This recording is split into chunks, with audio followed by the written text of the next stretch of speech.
Good evening and welcome to Parliament House, Canberra. Well, today the House of Representatives passed a motion allowing the televising of proceedings from that chamber. So, television in future will be covering both houses of Parliament. Alternating between the two houses, today we had live question time in the Senate, and now we bring you the recording of questions in the House of Representatives. Tomorrow, the reverse will be the case. We must point out that according to the rules laid down by the Parliament, deleted from these recordings of question time are points of order, certain interruptions, and questions giving rise to personal explanations. Questions without notice. Are there any questions? The Honourable Leader of the Opposition. Thank you, Mr Speaker. My question without notice is to the Prime Minister. Last Sunday on television, Prime Minister, you admitted that you and the Treasurer sometimes express things differently, and I can understand that. But I ask you, Prime Minister, did you or did you not deliberately engineer the recession? The Honourable the Prime Minister. What we deliberately did, Mr Speaker, was to face the fact that we had a position where, in these precise terms, expenditure in the Australian economy was increasing by 10%, production by 5%. If that had been allowed to go on, it would have been a totally unsustainable position in terms of inflation, our current account for foreign debt situation. And so responsibly, Mr Speaker, we took those decisions within the framework of an existing tight fiscal and wages policy to tighten monetary policy to meet those requirements. As I have pointed out in the process, we acknowledge that people around this country, many of them have suffered pain, and we regret that fact. It is the fact, Mr Speaker, that we will come out of this recession in this year, and we will come out of it as an Australian economy much stronger, because we have now beaten down inflation to a point where the underlying rate, as disclosed by the official statistics, is at the lowest figure it's been since those records have been kept, and we have already achieved a 28% improvement in the first 6 months of this year in our current account deficit compared with the previous year. And the current account is running, current account deficit as against the $18 billion forecast in the budget for the first 6 months is running at $8.1 billion. Now, those decisions were not ones that we gladly took. We knew that there would be pain, but we would have been much more irresponsible in the judgment of the Australian electorate as time went on if we had not been prepared to take those necessary decisions. The Honourable Member for Fowler. Thanks, Mr Speaker. My question is also to the Honourable Prime Minister. Can the Prime Minister inform the House of the progress of the military operations in the Gulf? Can he also inform the House of the situation of our 3 naval ships? And most importantly, could he inform the House of the prospects for future peace? The Honourable the Prime Minister. Speaker, I will not unduly take up the time of the House, but I'm sure that all members would like to hear a brief report on the matters raised in the question by the Honourable Member. They will, it's no point in making a statement every day or every second day. I give the House the assurance that the time of the House for other questions will not be taken up. I believe that the people of Australia would want to hear briefly a report on these matters. Mr Speaker, Allied forces have achieved significant results while suffering few casualties. Iraq's chemical, biological and nuclear production facilities have been severely damaged, and their capacities in this area have been set back very, very many years. The Scud missile capability has been significantly reduced. Iraq's Air Force has surrendered the skies. The Iraqi Navy has been largely destroyed, and the military and strategic infrastructure of Iraq has been severely damaged. The airstrikes, as honourable members would know, I think, are now concentrating on Iraq's ground forces in and around Kuwait. Mr Speaker, I will not add to the speculation about the timing of a ground offensive, but President Bush has made it clear publicly and privately to me that nothing will rush him into a ground war. The Allies will move if and when it suits them. They control the tempo of the war. Mr Speaker, Australia's ships have been continually involved in operations in the Gulf. Success has been replaced by West Australia and is now replenishing Allied ships in the Gulf. Sydney and Brisbane have spent most of their time with the Midway Carrier Group, but each has also undertaken other escort duties with ships from a number of Allied navies. Our ships have not been directly attacked and have sustained no damage or casualties. But I remind the House, Mr Speaker, that mines and air-launched missiles remain a serious hazard. Mr Speaker, let me finally go to the question of the post-war prospect and say that the war, of course, can end at any time whenever Saddam Hussein decides to leave Kuwait. Otherwise, it will end when his armies are driven out and regional security is restored as authorised by the United Nations resolutions. It's important to know, Mr Speaker, that the Allies are now looking ahead to make sure that when the war ends, that we can work together to establish a new framework for peace in the Middle East, encompassing not only the Gulf region, but the important issues of the security of Israel, the rights and interests of the Palestinian people, and not least importantly, to try and get peace into that tragic country of Lebanon. And Australia will play whatever role is appropriate in these efforts. In recent days, Mr Speaker, President Bush and Prime Minister Major have both called me and have indicated their commitment to addressing these issues determinedly and constructively.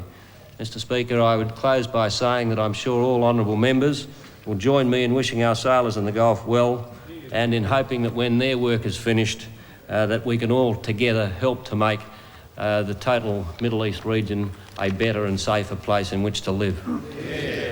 The Honourable Leader of the Opposition. Thank you, Mr Speaker. My question without notice is to the Prime Minister, and it's a follow-up question to the previous question where, if I understood the Prime Minister correctly, he said that he didn't deliberately set out to engineer a recession. Yet the Treasurer has said on the record, Prime Minister, that he did deliberately set out to engineer a recession. This is a recession we had to have, so why don't you sack him? The Honourable Prime Minister.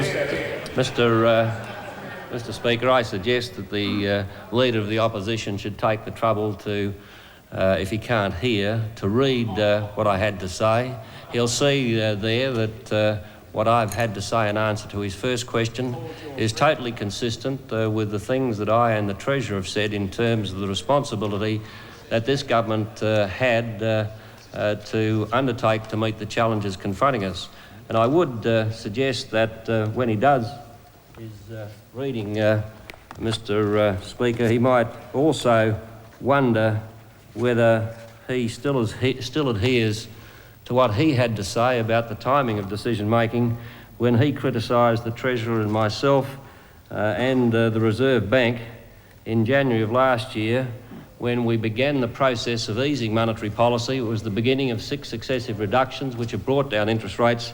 On that occasion, he said the Treasurer, his government, indeed the Reserve Bank should hang their heads in shame. The clear position of the Leader of the Opposition is that this government has erred in easing monetary policy as early and as quickly as we've done. So rather than trying to find some position between the Treasurer and myself, he should start to analyse his own inadequate position and ask himself whether he still believes that this government began to ease monetary policy too early last year. The Honourable Member for Petrie. My question is to the Minister for the Environment. Could the Minister inform the House as to how the government is responding to the major oil spill in the Persian Gulf? The Honourable Minister. Thank you very much. I thank the member for his question. Iraq's action is a deliberate act of environmental vandalism and is clearly against customary international law and has been condemned by the Prime Minister and other ministers. The oil spill, for the information of the House, is equivalent to about 11 million barrels of oil. From the northernmost point, it extends 300 kilometres in length, and it comprises 6 separate oil slicks of varying sizes. Australia is party to the OECD Environment Minister's statement of the 30th of January this year, which condemned the release of oil and confirmed the readiness of OECD countries to assist states in the region in combating the oil spill. The Australian Maritime Safety Authority has offered to provide the government of Saudi Arabia with booms, skimmers and beach cleaning units for use in the Gulf. Saudi Arabia has requested the services of 2 Australian marine environment experts to advise on the protections of the dugongs and the sea turtles, and I'm pleased to announce that my department is providing funds for two scientists, Mr. Tony Preen and Dr. Tony Chiffings, to travel to the Gulf to assist in the international effort to clear the oil spill. I believe there is a need for Australia to consider how best it can further assist with the environmental problems in the region caused by the war. Recently, I wrote to the Prime Minister on this matter, and officials are currently preparing advice to ministers on options for the Australian response, and I shall keep the House informed of progress. The Honourable Leader of the Opposition. Thank you, Mr Speaker. My questions are going to the Prime Minister.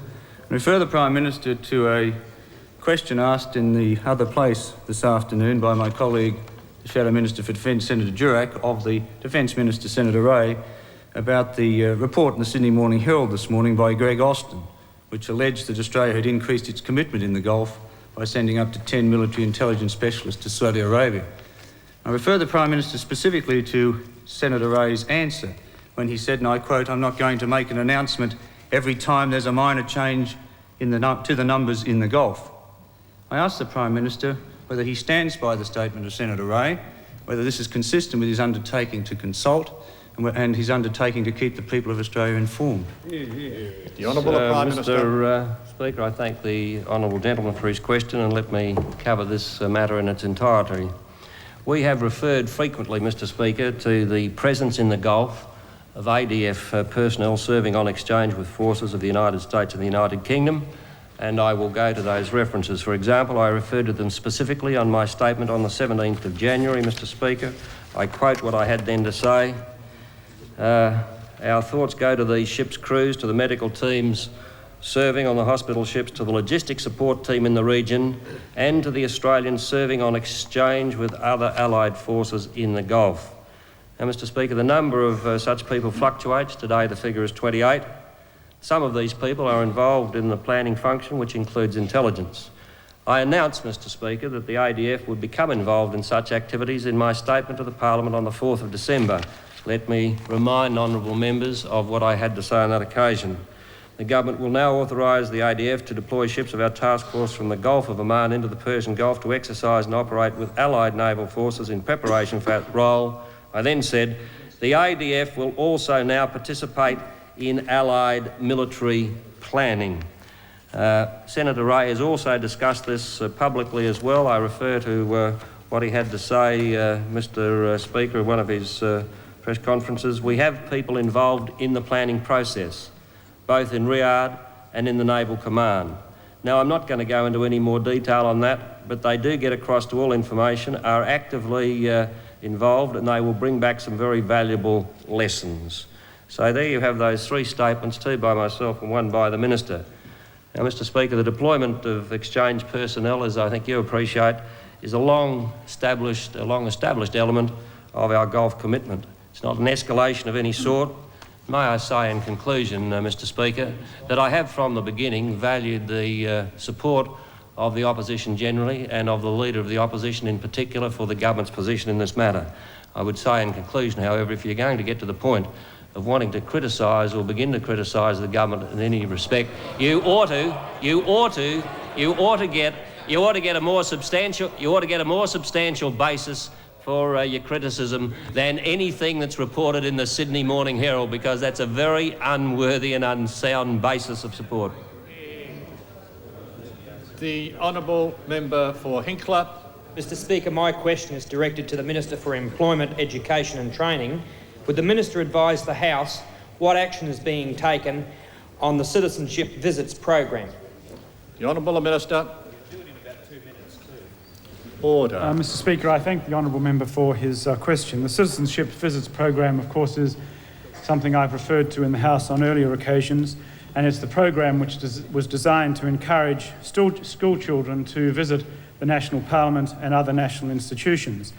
Mr Speaker, we have just taken a decision to televise the proceedings of the Parliament. I have not been always entirely convinced about the reasons for that decision, but nevertheless, we have now decided to do it, and at the very least, what that will do is transmit our disembodied images into the living rooms of Australia. But what I might say is that there is nothing quite like being here.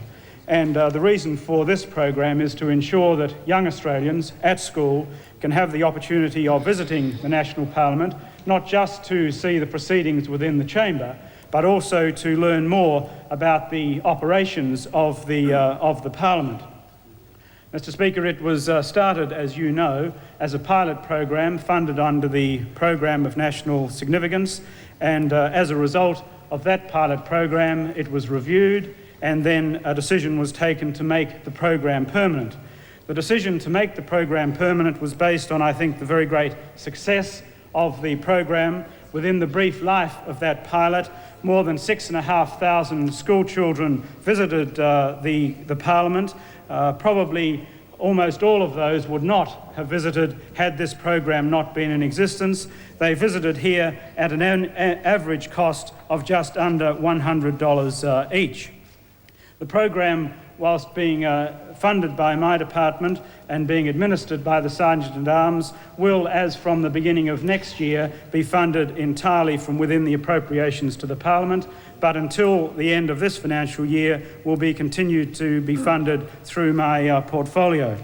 Mr. Speaker, the point about this program was that school visits to Parliament is no new thing. But what we discovered was that almost all of those school children visiting the Parliament came from nearby schools in Victoria and New South Wales and, of course, the ACT itself. Indeed, in the 6 months preceding the commencement of the Citizenship Visits program, less than 500 children had visited the Parliament from the other states of Queensland, Western Australia, South Australia, Tasmania and the Northern Territory.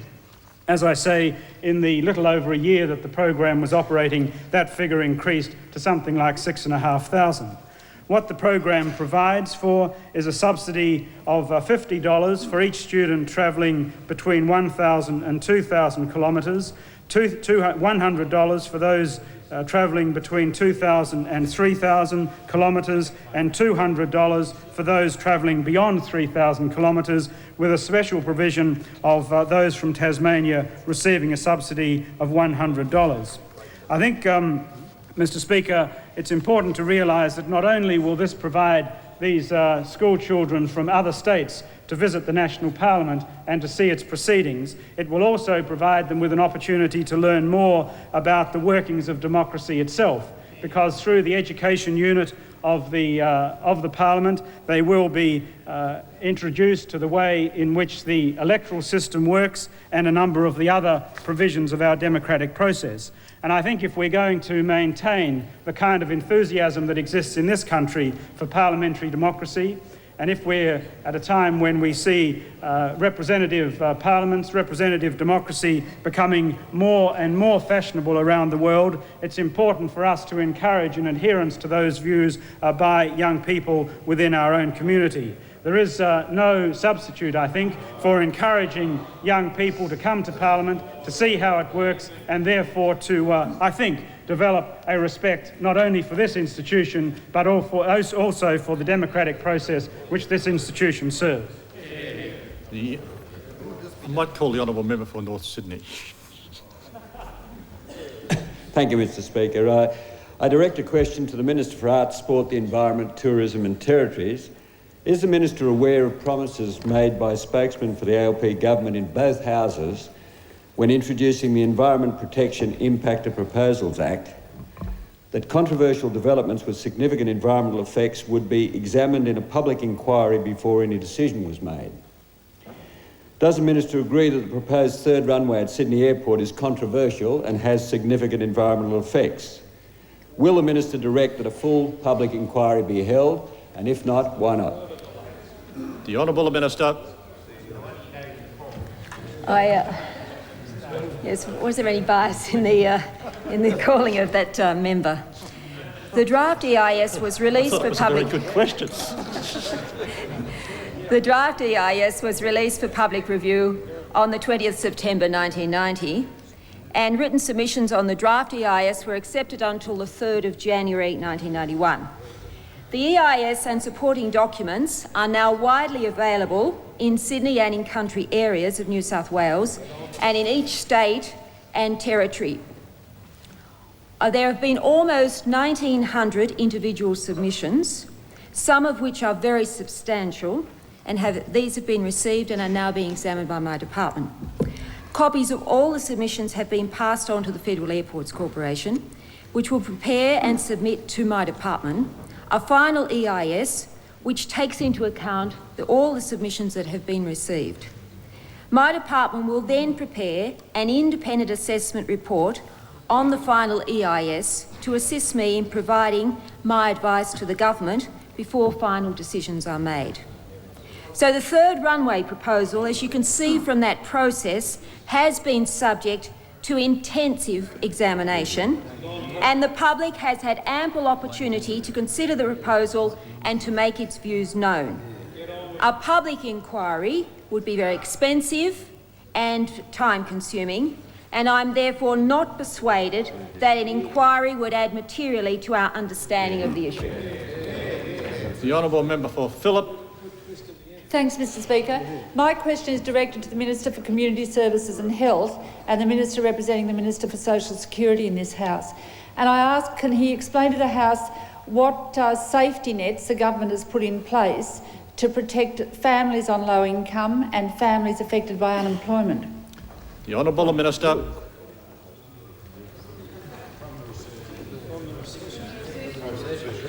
Mr Speaker, during times of economic slowdown or periods in which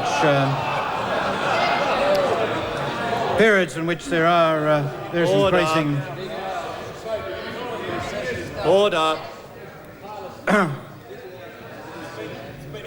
One doesn't expect from the opposition the question of unemployment or the social protection of people who are unemployed to be taken seriously. But are to be taken seriously. Order. I go to Order. There is far too much noise. Mr Speaker, the approach of the government is that of an integrated one, achieving our goals of security, protection and fairness for low-income families affected by relatively high unemployment. In 1989, the Commonwealth Government renegotiated, for example, increased funding for public housing and home purchase assistance for low-income families through the Commonwealth State Housing Agreement. The number of home purchase loans increased from 11,500 8 years ago to a planned 40,000 this year. About 30% of all first home buyers are getting help to buy their homes through this program. The Commonwealth State Housing Agreement has seen a major expansion of public rental housing stock from 270,000 in 1984 to 360,000 this year. The government has also substantially increased rent assistance for families with children who are renting privately, recognising that housing costs can be a disproportionately high cost for those families. Rent assistance for families with 3 or more children has risen over the last 7 years from $10 to $40 a week. In real terms, it's increased by 140%. For families with 1 or 2 children, it's risen from $10 to $35 or 109%, and it'll be indexed from March this year. Families who are eligible for family allowance supplement are also eligible, Mr Speaker, for rent assistance. More than 500,000 families with some 1.2 million children are being helped to meet the costs of bringing up their children through the family allowance supplement and payment for children through the pension and benefits system. The value of payments for children under 13 have been set at 15% of the married rate of pension, currently $26.50 a week, and for children aged 13 to 15 at 20% of the married rate of pension, currently $38.65 a week. This will maintain the real value of those payments. That is, for families of the unemployed, there has been that setting of benchmarks of 15% for younger children, 20% of the married pension rate, so that you increase those payments in real terms in the way that I've suggested. In addition, family allowance, of course, is now set at a higher rate and indexed. So the total payments for an unemployed family with 2 children under 13 who rent privately is $331.20 a week. This is a rise in real income of 24% since 1983. This compares with the declining value of unemployment families payment for families from 1975 to 1983. So the contrast, Mr Speaker, and the reason I'm making a serious point, is that in the period 75 to 83, we see the real level of assistance to families of the unemployed declining, during a period in which we have some rising unemployment during this period of government, uncharacteristic, but during this period the safety net has been strengthened, so the real level of payments, particularly for those most in need in families, is not only substantially increased, it is increased to those families proportionately to their need. For example, families with older children or renting families receive the bulk of the assistance in terms of our approach. So family payments for low-income families has contributed to increasing the real income levels of the poorest 10% of two-parent families by 12% and sole parent families by 15%. And Mr Speaker, in this government our approach, as I suggested at the beginning, is an integrated approach.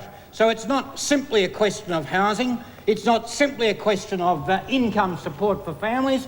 Mr Speaker, it is also the fact that we have shown that commitment in terms of health and in terms of Medicare, which is a very important part of the safety net. That is, one doesn't have, as one has in the United States, a poverty in terms of health insurance, but one has a poverty trap in terms of health insurance, but one has safety net protection, but also in terms of the universality of Medicare, a guarantee of continuing assistance in terms of health for people as they return to the workforce.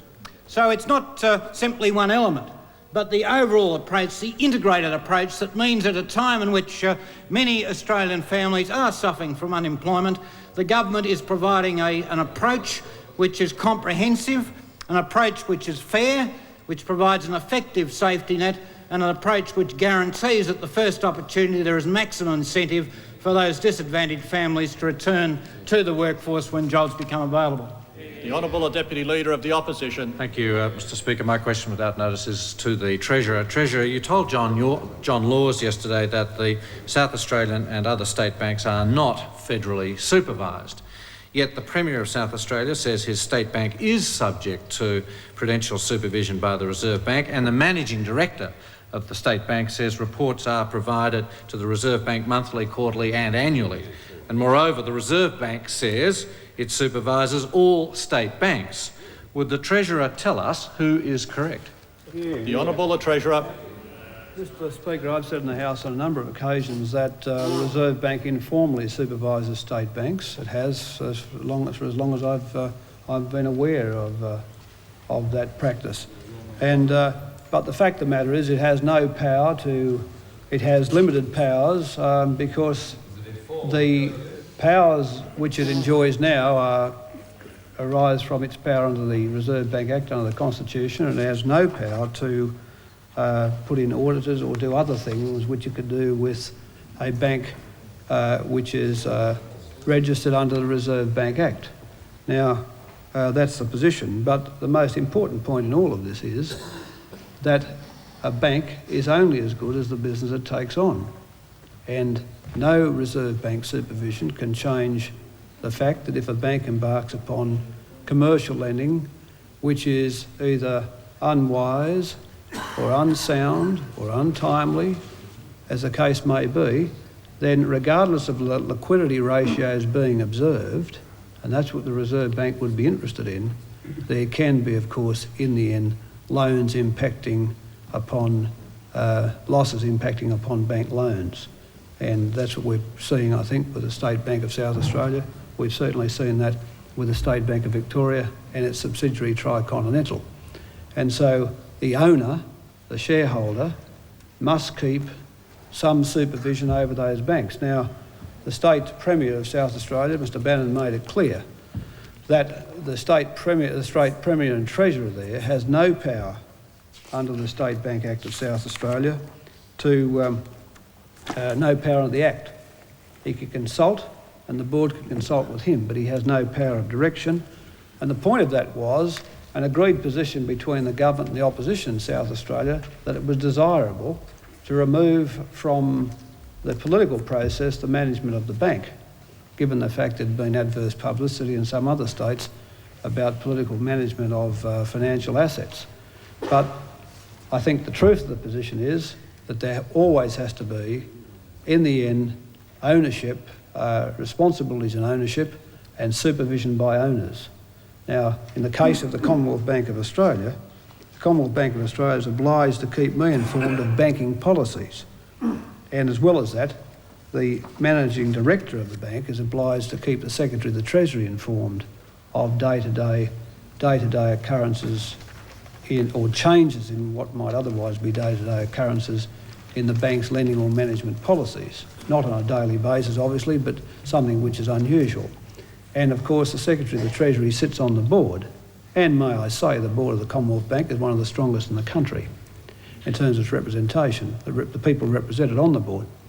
And it is in that way that the Commonwealth Government of Australia, in this case, this government, exercises its ownership responsibilities with the Commonwealth Bank of Australia. Now, I think in the case of state banks, one can never get away from the fact that owners will always have to manage the assets they have employed, and the notion that one can blithely turn these over to a board and without guidelines or banking policy and without some reference at timely intervals to the government or the owner is, I think, basically a nonsense. And I think this episode demonstrates that. There are very few governments in this country that have managed their financial affairs more soundly, more tightly than the Labor government of South Australia under Premier Bannon.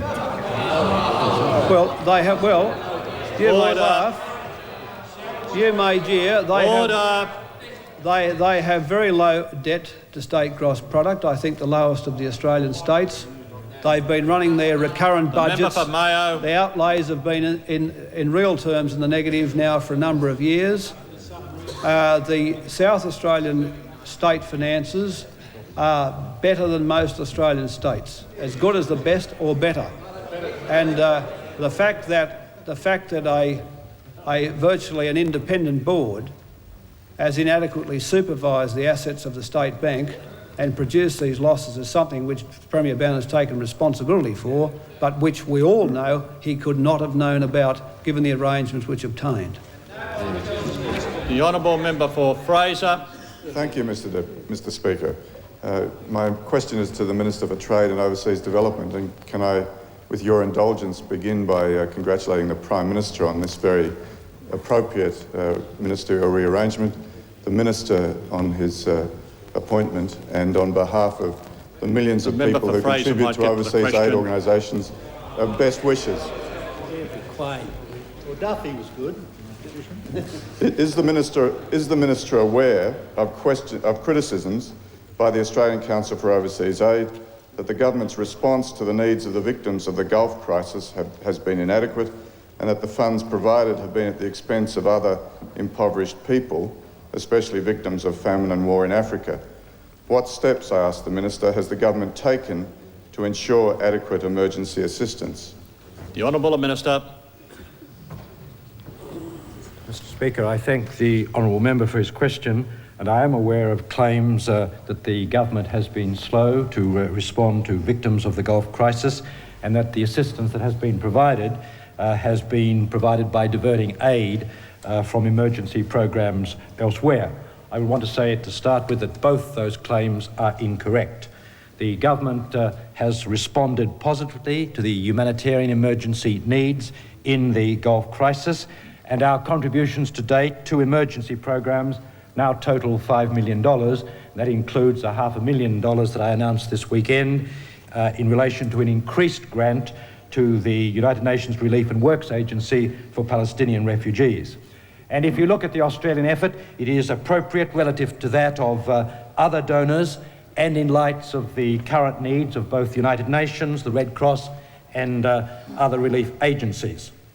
We should also note, of course, that the expected exodus from Iraq and Kuwait, which was expected to follow the outbreak of hostilities, has not occurred in the size that was anticipated. We will, of course, need to monitor both those developments and the needs of the international agencies involved in relief work. And the government has several options available, for providing additional relief funds if they should be needed for the Gulf crisis, without diverting aid from other famine and emergency programs, and I would include amongst those that if it were necessary, I would seek budget supplementation for the aid vote.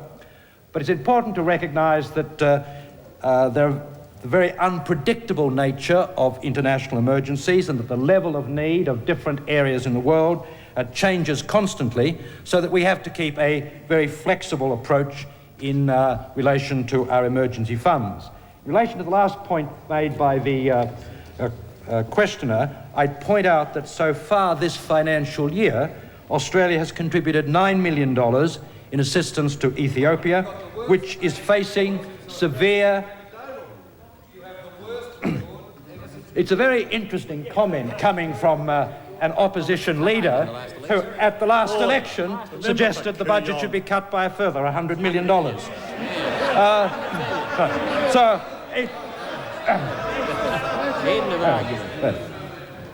I might point out again, as I was pointing out when I was interrupted by that rather irrelevant comment, that Australia has contributed some $9 million to assistance to Ethiopia this year, which is, of course, facing severe famine, which affects some 4 million people in that country.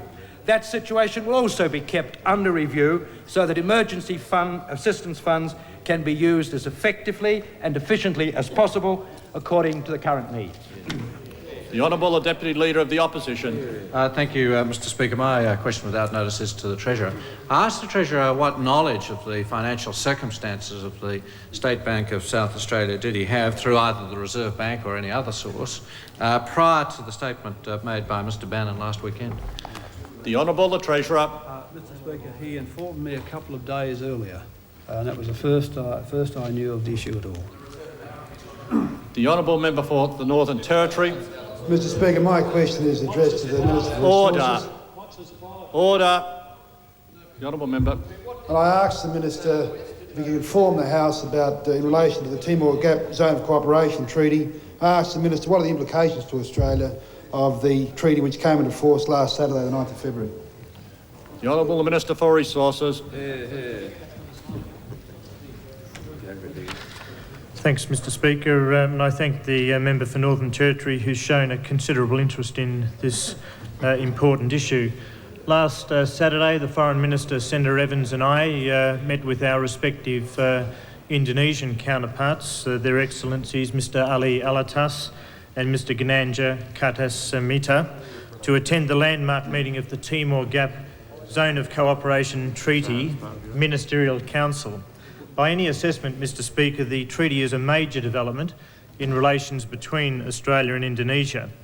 The entering of the treaty into force marks the opportunity for a bilateral program with Indonesia to develop petroleum resources in the Timor Gap area. In this regard, it is worthy of note that this becomes a world first whereby in international relations two countries have actually shared a resource rather than simply dividing the resource into two components. And to that extent, I think it will have implications far beyond the significant implications it has for our respective countries. The issues have been very complex, but we have now in place a substantive regime to promote the exploration and development of petroleum resources in Area A of the Zone of Cooperation. And now that the treaty has entered into force, I propose to release exploration acreage in Area B in May this year. Mr Speaker, entry into force of the treaty marks the end of a protracted period of negotiation, some 12 years, between Australia and Indonesia, and is a landmark achievement in putting in place an innovative and comprehensive set of joint arrangements for developments in disputed offshore areas. In order to best protect the environment, the treaty has ensured that there will be no relaxation of contractors' strict environmental obligations unless given specific ministerial consideration, a matter that was raised in this House last year. Mr Speaker, the joint development with Indonesia offers potentially increased oil security for Australia. It also offers the prospect of employment and participation by Australians in substantial oil development opportunities, in which I might say Darwin and the Northern Territory will play an important role. And I conclude by just stressing again that this is a matter by any measure of utmost significance between our two countries, and I believe that, and the government believes, that it will be an enduring development in relations between our respective countries. The Honourable Leader of the National Party. Speaker, my question is directed to the Treasurer and is without notice. In the 1990-91 budget speech, your last budget speech, you said, and I quote, "This year inflation will fall further, the current account deficit will markedly improve and employment will pick up, and that this would happen," and I quote again, "without the misery and despair of high unemployment and a savage recession." What went wrong? The Honourable Treasurer. Well, on two of the counts, nothing went wrong. That's inflation and the current account deficit. The current account deficit is down by 30%, or haven't you heard? And the inflation rate is travelling down now to its lowest level for the first time in a long time, and will probably continue to decline to the point where it last was 2 decades earlier. Or haven't you heard that either? And about unemployment rising to the levels you describe of me saying, it hasn't. It hasn't. It is true that the economy has been in a recession. It is true that before that the economy had slowed down, but that has not to date produced levels of horrific levels of unemployment. And I remind you that unemployment's rising, and it's over 8%. It was went from 6.5 to 10.6 under you in about 9 months. And let me just remind you that had we had the same participation rate today as we had when you were last in office, the unemployment rate would be 2.8%. So if we're comparing apples with apples, then that is the place to begin. But the fact of the matter is we do have a higher participation rate because happily for the Australian workforce, under this government, they could actually go out and apply for a job with a reasonable expectation of getting one, which under you, of course, was a joke. Yeah.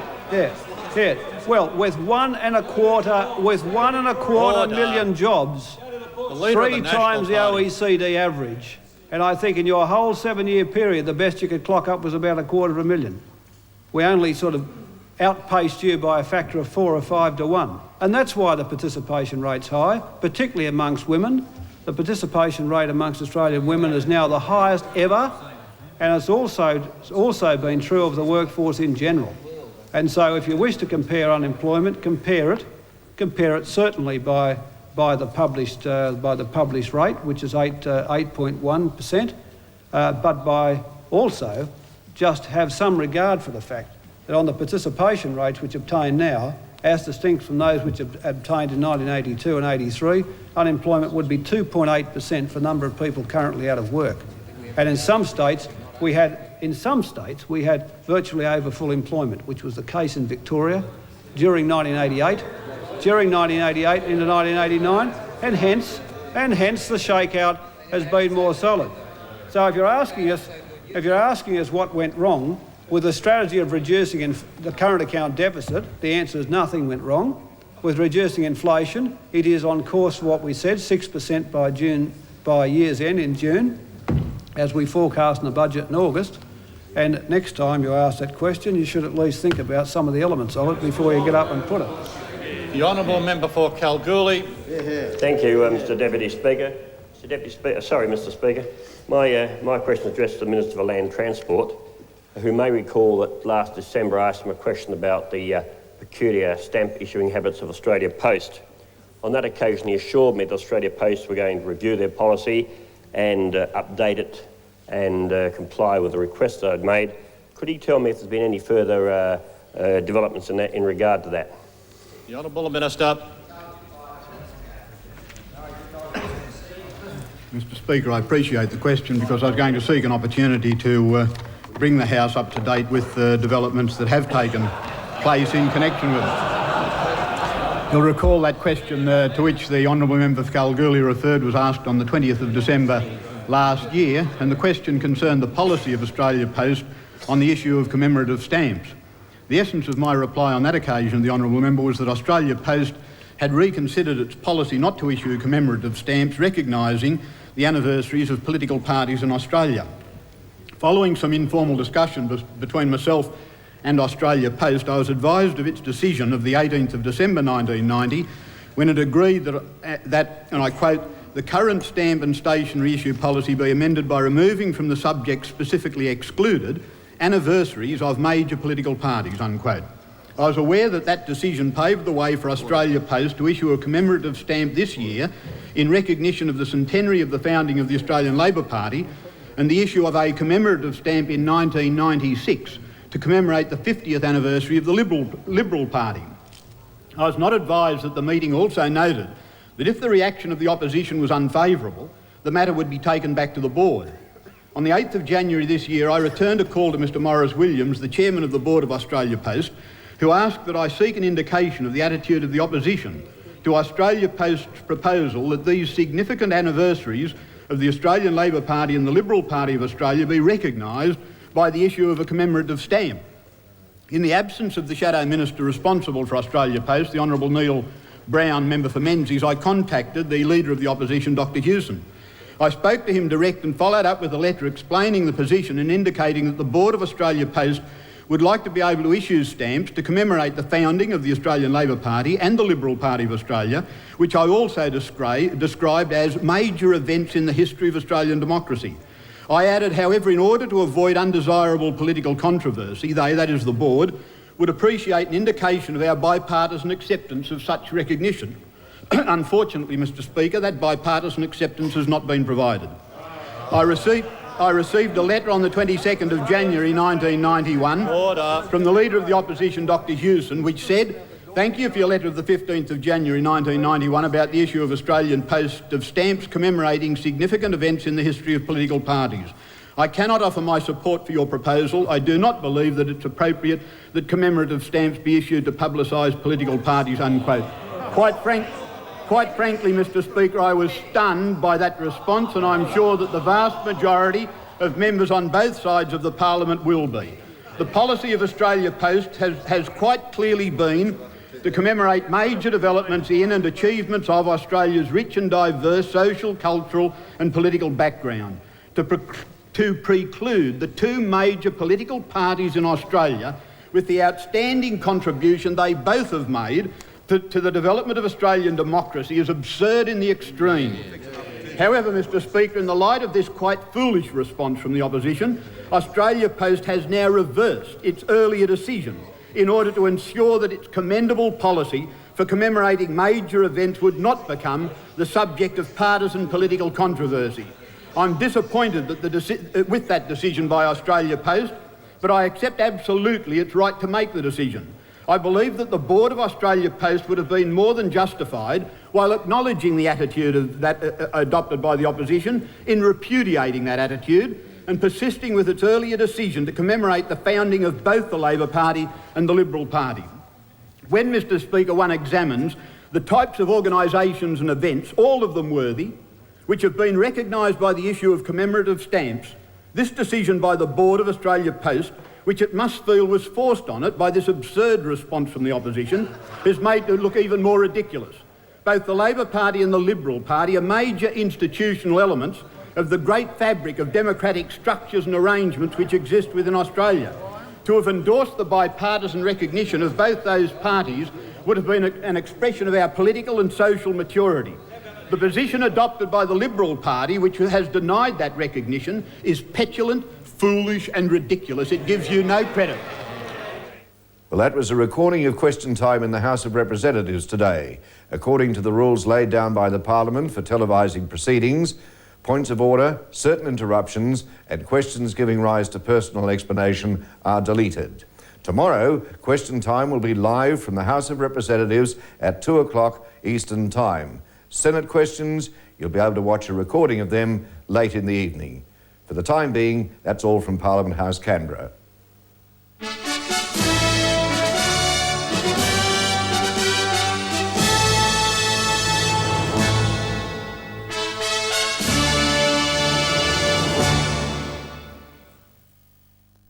And now to our programmes for tomorrow on ABC.